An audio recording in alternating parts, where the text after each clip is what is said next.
Well, I won. Me too. So do I. How about you? Yes, it's the new Swan Show with our great singing star, Doris Day. Well, I won. A new singing favorite, Bill Farrell. That's me. Irene Ryan, the Four Hits and a Miss, the new Les Brown Band, and our surprise guest. We've won exclusively. How about you? Yes, how about you? Oh, me? My name is Robert. If you don't see the pale face, mine will be redder. Is that all right, Paramount Hope?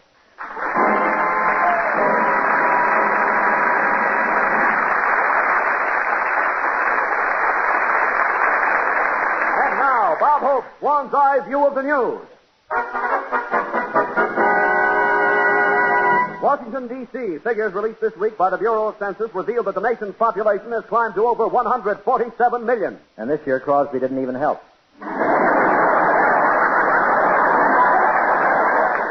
It's so crowded here in Los Angeles now, Mayor Barron has just issued a decree ordering all dogs to walk on their hind legs.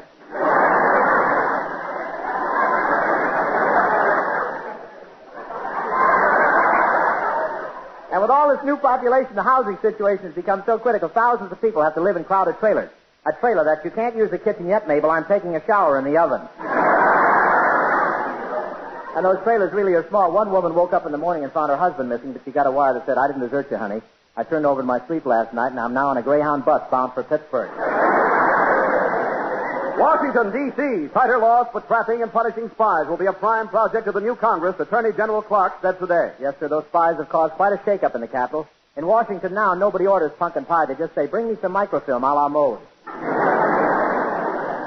hen on Whitaker Chambers' farm ate the blueprints for a jet-propelled engine, and it's had quite an effect on her. Now when she's about to lay an egg, she yells, "I'm ready. Get the catcher's mitt."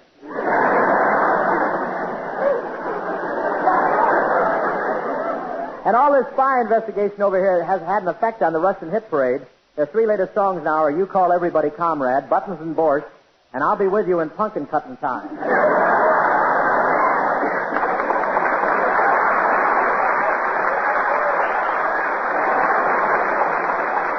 New York, New York. Dr. Schuyler Jacobs, consulting psychiatrist of one of the nation's leading universities, said in a statement here today that it has been proven that women select their mates by such characteristics as the shape or size of their noses. No comment. No, but noses do really have significance according to the psychiatrist. A straight nose means intelligent, a wide nose a nice disposition, and a flat nose turned to the side means in those slacks, how did I know it was Gorgeous George? You know, a lot of girls want to get acquainted with a fellow so much they advertise in the paper. I answered one girl's ad and even sent her a picture of myself and signed it, "I'm ready." She sent it back and said, "You sure are. Have you tried the snake tip?" Sun Valley, Idaho. Celebrities flock to this winter playground as the skiing, bobsledding, and ice skating season officially open. I went up for the opening myself, all dressed up in my winter sport clothes. I came running out into the snow wearing 2 pairs of sunglasses, knee pants, open-toed snowshoes, and a purple beret. A penguin took a look at me and said, "I'd better lay off those Mexican cigarettes and go back to cool." John L. Lewis is taking up ice skating this year, too, but even though he's a beginner, he's not wearing a pillow. He's just combing his eyebrows around to the rear.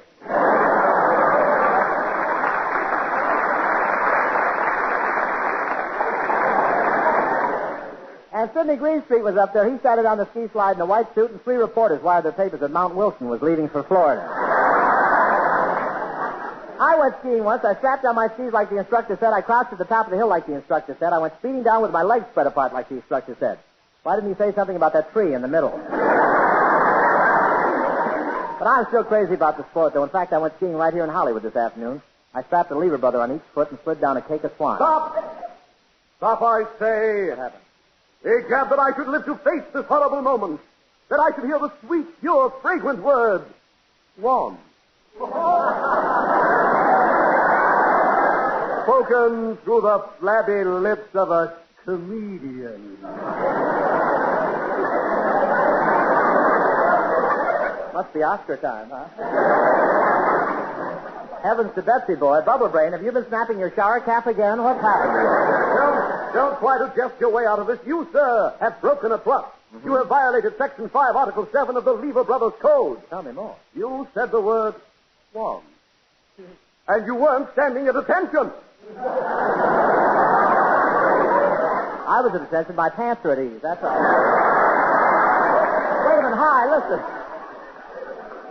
Couldn't resist it. I threw it in. Hi. I want you to know that I've used Swan in the bath so often I can't stand at attention. I have such a soft white spine, I just dangle from the shoulder. Look, you dehydrated down Wilson. I was just trying to help you sell the stuff. Yeah, but, Bob, I need no help in selling Swan. It's the newer, better white floating soap made by a modern, patented process no other soap can use. A process that makes Swan as mild as finest Castile. Swan's rich, creamy suds rinse away so completely, it never leaves you with that taut, soapy feeling. Oh, and that taut, soapy feel is awful. I washed with another soap once, and my skin was so stiff they had to give me a rub down with hot blubber before I could tie my shoe. Honest. And that's just another reason to use Swan. And how the housewives go for it, because Swan is the perfect white floating soap. Just right for every soap and water job in the house. Break a cake of Swan in two. Use half in the kitchen, half in the bath. You'll find mild, pure Swan, the best soap afloat. Well, I Swan.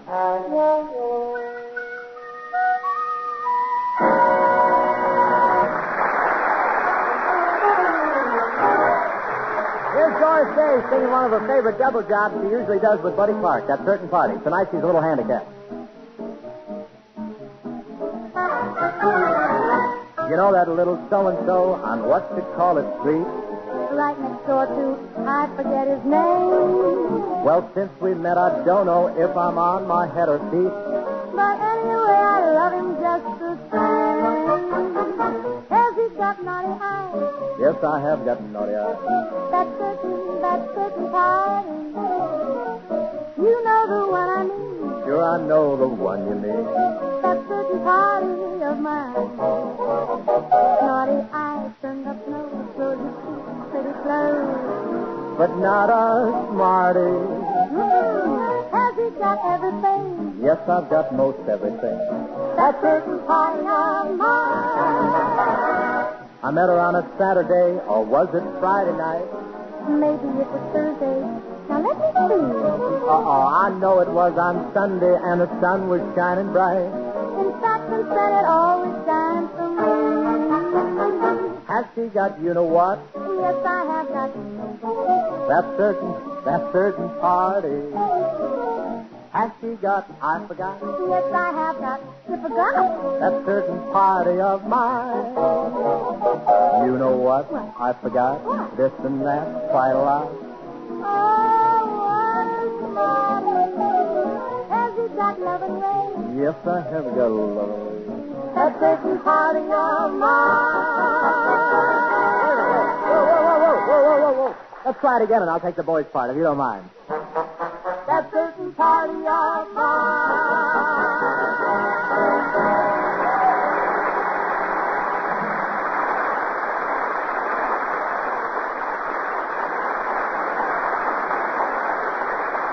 Gee, Doris, you sang that number beautifully, and you were great the other night at Les Brown's party. Wasn't it clever of Les to give give a party to celebrate the lifting of the recording band? Oh, yeah, it was swell. And that was such... You know, Bob, that was such an unusual game the musicians were playing. Spin Phil Harris. Well, he wouldn't let go of the bottle, you know. Oh, but it really was a wonderful party, wasn't it? And, Bob, isn't Les a terrific host? Did you see the turkey he had? Yeah, I never did find out what her name was. Where do you find that brute? The minute she came into the room, I said to myself, that's either an ugly woman or a good-looking man. Oh, Bob, you certainly were popular at the party. The way all those girls flocked around you and brought you drinks and fought over who danced with you. Oh, Doris. Just imagine what a thrill it was for just plain ordinary me to be going out with great, big, wonderful, handsome you. You really mean it? Yes. I have so much more than Gregory. Why should I fight it?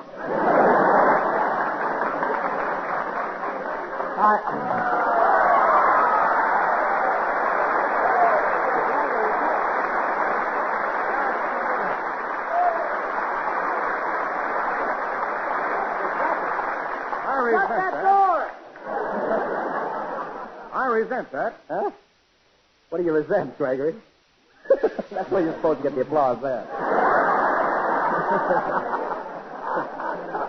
All right, I finally caught you in the act, Hope. Go ahead. I dare you. Read that line again. Well, Gregory Peck. No, not that one. Oh, you mean Swan is the best soap afloat? Now, look, Weasel, I'm talking about that line, I have so much more than Gregory. Why should I fight it? Well, you have. I think you're much better looking than he is.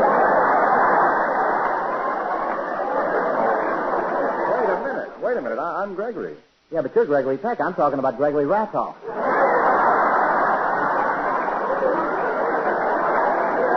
Hope, listen to me. Since you've been kicking my name around on your program, I've been getting smaller and smaller parts and pictures. And the part the studio gave me today was the last straw. Well, what part did they give you? Well, let me put it this way. I'm liable to get a nasty wound if Roy Rogers is wearing spurs.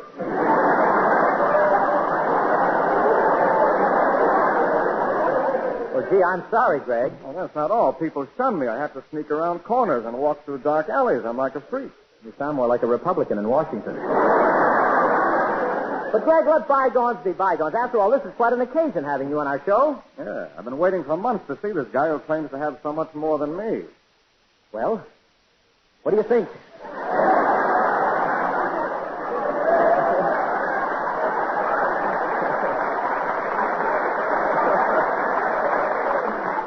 Were you sick long? Yeah.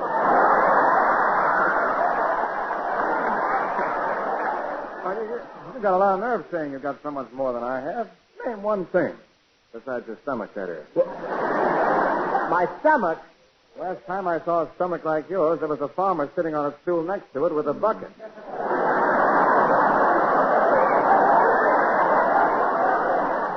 Well, it's just baby fat. Now, listen, Bob, either you stop using my name in your program, or all you'll want for Christmas is your 2 front teeth. Look, buttons and bow legs. You should be honored that I use your name on the show every week.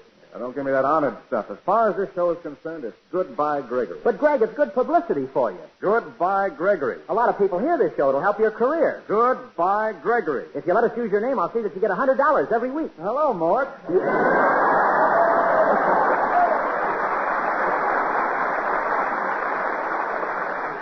Oh, I knew you'd see it my way. Oh, what's that hissing noise? Is there a snake loose in the studio? Could be the audience, you know. Bob, introduce me. Oh, sure, Doris. Greg, this is our singer, Doris Day. Well, how do you do, Miss Day? Oh, how do you do, Mr. Peck? Oh, gee, this is such a thrill. You know, I've seen every one of your pictures, and you're just about my favorite actor. Oh, really? I'm a good actor, too. Next week, my Boy Scout troop is putting on a play, and the teacher said I could be the star. Mr. Peck, you were so dynamic in the parodying case as a brilliant English barrister. Oh, thank you. My play is all about the little brownies and the pixies.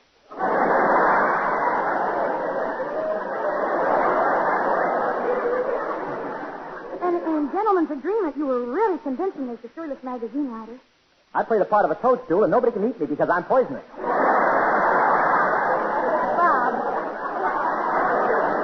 Bob, what are you mumbling about? Nothing. It's just that suddenly all you can talk about is how good an actor Gregory Peck is. Oh, I think you're a good actor, too. It's just that you're both different types. Oh. Gregory has his personality, and you're stuck with yours.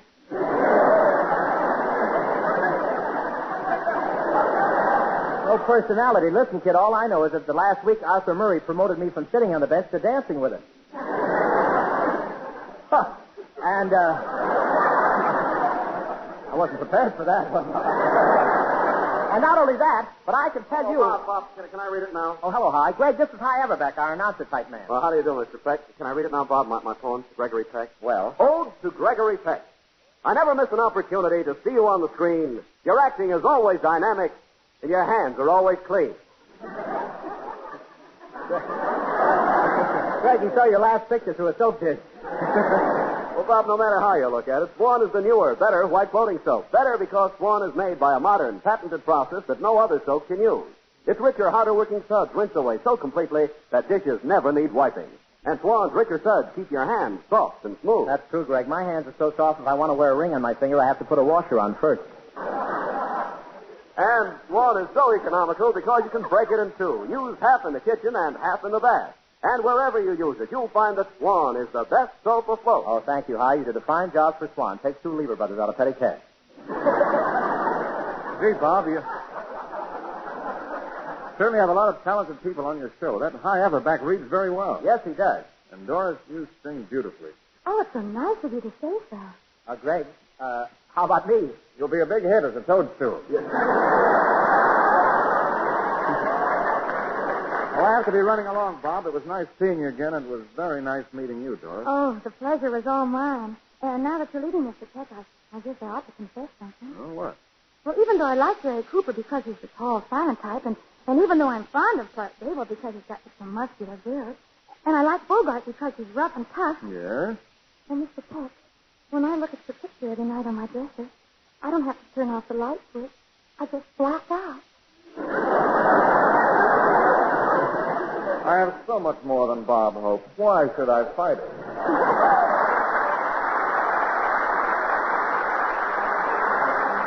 Thank you, Linda. Here's our Berlin Board-bound singer, Mr. Bill Farrell, doing the appropriate number, White Christmas, with a Les Brown attachment. Come on, Bill.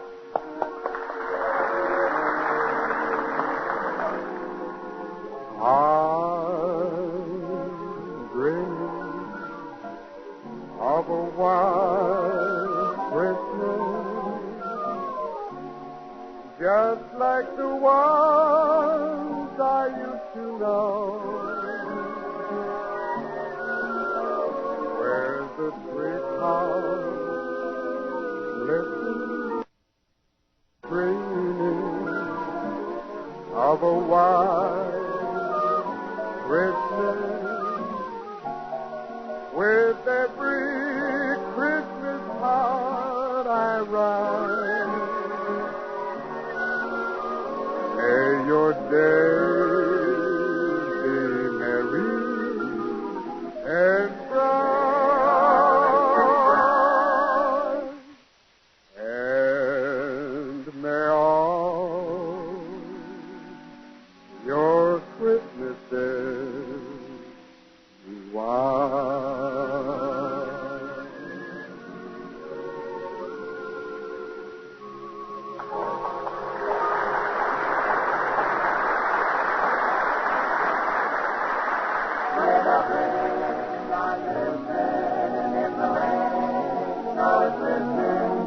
A beautiful sight, we're having tonight, walking in a winter wonderland. In the lane, snow is glistening. Sleigh bells ring, are you listening? Gee, just 3 more days. I got to get a Christmas tree. But I don't see why I should pay for it. It's so foggy, nobody will see me if I cut a tree right down. Put one right down here at the edge of this court. Boy, this is a tough one. I'll get it.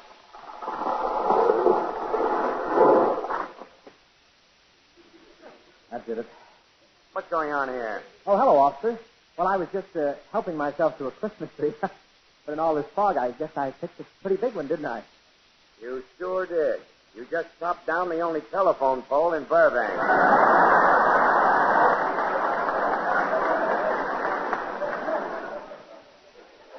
Well, I couldn't see very well. It's so foggy, and I'm sorry. Yeah.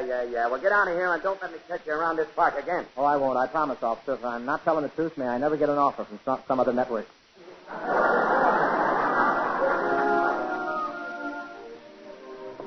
Well, I've looked at Christmas trees in 3 lots already, but the prices are too high. Here's a nice lot right here. Smiling Charlie, the used tree dealer. Pardon me, mister, are you Smiling Charlie? Yeah, you want to make something out of it? Where'd you come from, the basement? Where were you? No, I was just hunting for a Christmas tree, and I don't want to spend too much. I know, and I remember you from last year. That's right. I bought one of your California Christmas wreaths. 4 cranberries stuck on a ring of cactus. Yeah, and 2 weeks later you brought it back and wanted your money refunded because you said the cactus needles only play 12 records. Well, that's right. One of them broke down and ruined my favorite record, Margaret Truman singing Quanta Lagusta.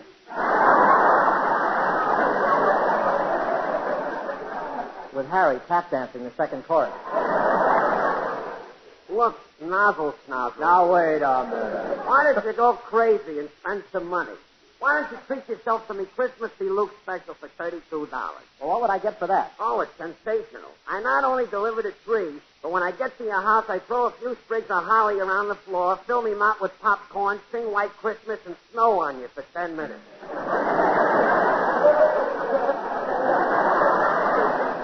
Well, I'll go look someplace else. You're a little expensive.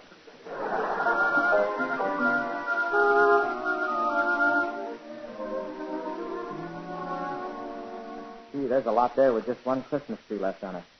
Poor little tree. I feel like Fred Allen on Sunday night. Oh, there's a lot of nice things in this drugstore window. I'll just... Oh, hello there, Mr. Howe. Well, it's Miss Ryan. Say, I'm just out buying my Christmas tree. Did you get yours yet? Well, I haven't been feeling so well, you know. And in my condition, I thought it would be silly to squander a lot of money on a Christmas tree. So I'm just renting one from day to day. The Santa Claus that comes to her house is on a stretcher pulled by 4 interns. What were you buying in the drugstore, Miss Ryan? Oh, they had quite a bargain on a new kind of nylon stockings. They're wonderful. But the clerk told me when I washed them, I'd have to dry them on something that's the shape of my leg. But he couldn't find anything exactly that shape. Well, what did you do? But he finally sent me to the golf department to see if they had a putter. Well, you should have reported that clerk to the manager. I did. I told him that the clerk said my legs looked like a couple of golf clubs. And what did the manager do? He looked at my legs for a minute and sold me a golf bag. Mr. Hope. What? Well, my feelings are kind of hurt. You're a fair person. You saw me once at the beach in a bathing suit, and I want you to tell me the truth. What do you think of my figure? Hello, Mort. Well, you may not think so now, but there was a time when I was quite attractive, and I had a boyfriend in the army. Well, what happened to him? Well, they sent him overseas, and while he was over there, he fell in love with one of those foreign women and got married. Oh, one of those French girls? No, Cuban. This was the Spanish-American War.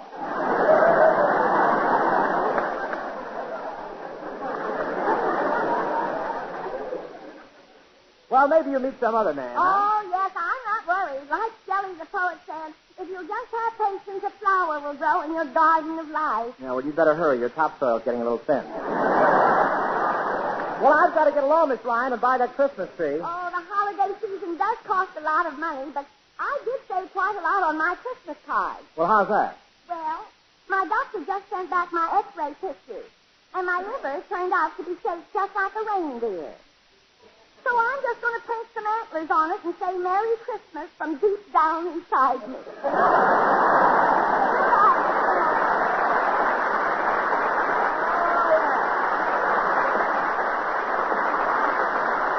Goodbye, Miss Ryan.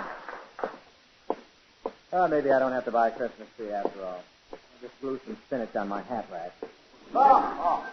Merry Christmas, everybody. Well, it's my old friend Santa Claus. Happy Yuletide to you. What's happy about it?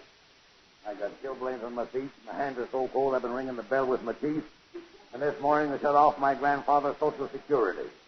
Well, why should you worry about your grandfather's Social Security? He's dead. I've been collecting it. Things are horrible. Put the money in the pot, boy.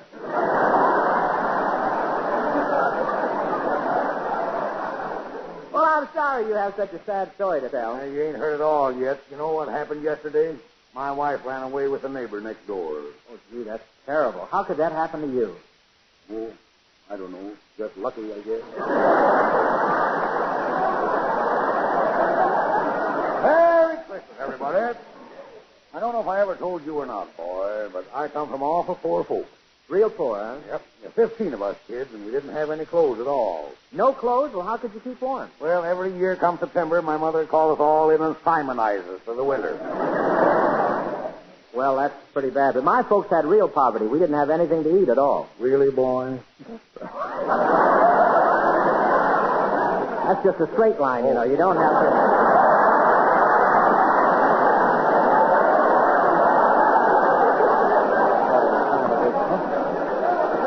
Sneaky fellow actor. Yeah, all right, we'll go. Yeah, we had... Give me that in there. We had real poverty at our house. Our kitchen was so bare, the mice used to come in, take a look around, and leave something for us in the trap. Let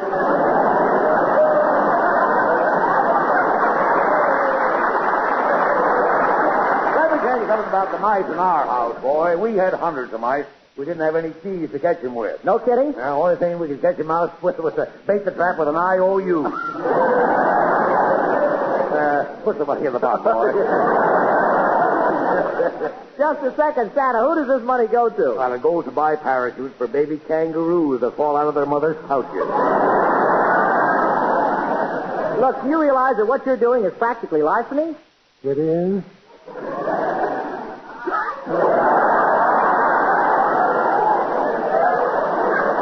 Oh, he's playing them full way tonight. Certainly it's larceny. You're taking all this money, you don't keep any books. So no one can tell how much you've taken in, and with no record, the government can't charge you any income tax. I know. Get yourself a pot, boy.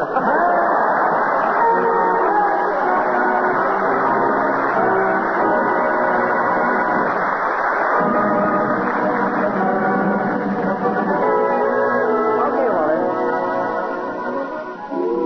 Thanks for the memory of our famous guest tonight, who always does all right. On screen or show or radio, To us, he's dynamite. We thank you so much. Ladies and gentlemen, we're saying Merry Christmas a few days early on account of tonight we're hopping a plane to Germany to spend Christmas with the men who man the Berlin airlift. Operation Vittles, they call it, and what an operation. Every 4 minutes, a plane takes off, loaded with food and fuel and faith in man's humanity toward man. No matter the time, no matter the day, and no matter the weather, those planes keep flying. And believe me, Dunder and Blitzen and Prancer and Dancer wouldn't take off in some of that weather. Yes, sir, Christmas in Berlin this year won't be as merry as Christmas in Manhattan. There won't even be Christmas trees in Berlin. They've been cut up for firewood. But there'll be plenty of signs of America's goodwill toward men.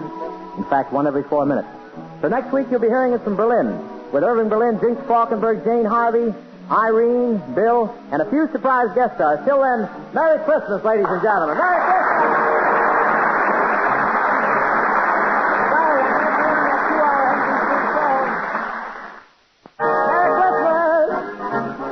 Christmas! From Hollywood, California, Swan Soap, another fine product of Lever Brothers Company, has presented The Bob Hope Show with Doris Day, Bill Farrell, Irene Ryan, Les Brown, and his orchestra, Gregory Peck, and yours truly.